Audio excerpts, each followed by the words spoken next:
Today, we're going to break down a story that is just incredibly chilling. It sits right on that razor's edge between a psychological thriller and a deeply buried family secret.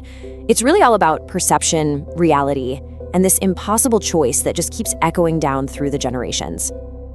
And boom, right there. That one sentence is the whole story in a nutshell.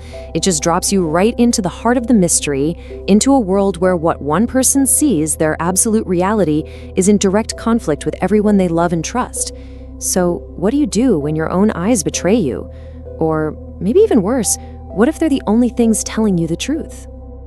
All right, so let's set the scene. Our story starts with a young man in this old, pre-war apartment he's lived in his entire life. It's home, it's familiar.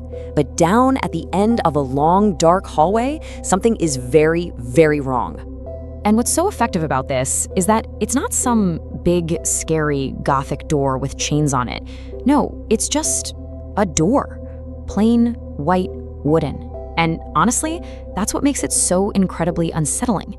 It's this totally ordinary thing in a place where it just cannot exist. It's a glitch in the architecture that only he can see. And this slide just lays out the central conflict perfectly. On the left, you have his reality, a real, physical door leading to a room that shouldn't be there. He can actually feel the cold brass of the knob. But on the right, for his family, there's just a blank, solid wall. Nothing. This isn't just a simple disagreement. It's a complete breakdown of shared reality. So, the problem isn't just the weird door. The real horror, the part that gets under your skin, is the metaphorical wall he hits every time he tries to talk about it. A wall of denial built by the very people who are supposed to have his back. And just look at how they react. His mom just looks at him with this pained confusion, treating him like he's sick or something. His sister? She's just annoyed, like he's being weird and embarrassing her. But his father's reaction? It's this quiet, simmering anger that feels like it's hiding a much deeper fear. Every one of these reactions just pushes him further onto an island, making him question his own sanity. And right when you think it can't get any worse, it stops being just something he sees.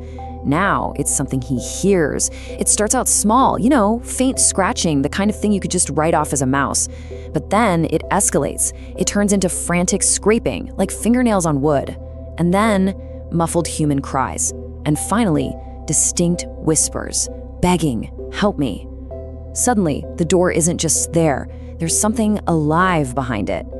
So all of this pressure, all of this terror, it has to lead somewhere, right?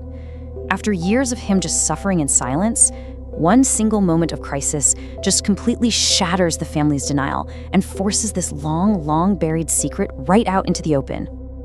Just imagine it. You're in a room with your family, and suddenly you hear a blood-curdling scream of pure terror.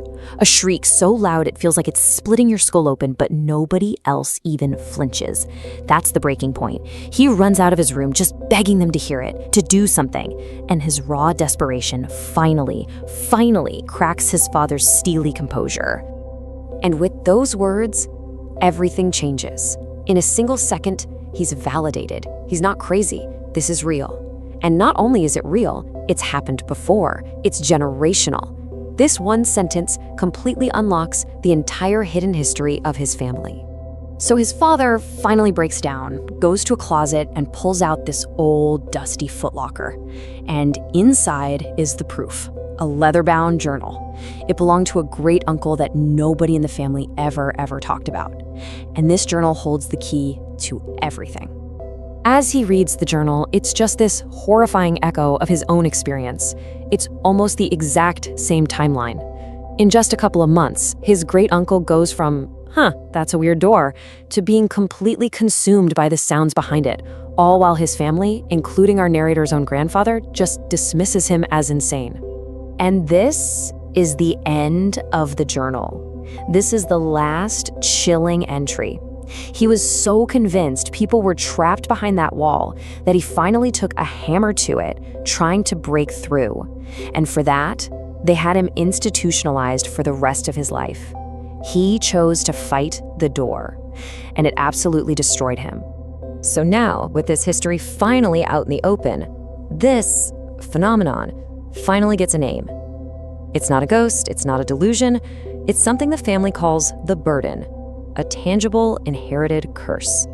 Yeah, according to his father, this is the horrifying truth of it.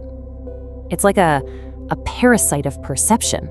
It latches onto one son in each generation, and it literally feeds on their attention. The more you look at the door, the more you listen to the sounds, the louder and more real it all becomes. This leaves him with this absolutely impossible choice. So path number 1, his great uncle fought it head on, and it destroyed him.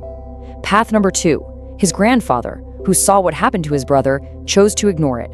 He lived his whole life in quiet terror, and the stress of it ended up killing him anyway. So, what's path number 3? Fight and be consumed, or ignore and be poisoned from the inside out? Now, our protagonist, he's a modern guy. He's rational. He completely rejects this idea of a supernatural curse. To him, it has to be a shared delusion, some kind of psychological trauma that's just echoing through the family, and it's all tied to the apartment itself. So, he chooses a third path: escape. He does the most logical thing you could possibly do. He gets out. He removes himself from the source of the problem. He moves 1,000 miles away to a brand new city, a new life, and a clean, modern apartment with no history, no dark hallways, and definitely no family secrets. And for 2 glorious months, it works. There is just silence, blissful, wonderful quiet. For the first time in years, he feels normal. He feels sane. He's totally convinced he made the right choice, that he's finally outrun the family madness. But then one night, after he's unpacked his very last box, he's walking down the short, clean, well-lit hallway of his brand new home, and he stops, dead in his tracks. And that's the real horror of the story. The door is there, the exact same plain white door. And in that single devastating moment, he understands. It wasn't the apartment. It was never the apartment. The burden isn't in the walls of his home. It's in him. It's a part of him. And you can't run away from something you carry inside you. And this is the final, terrifying twist. His whole life, his family was there. Their denial, as damaging as it was, also acted as a kind of anchor, always pulling him back from the edge.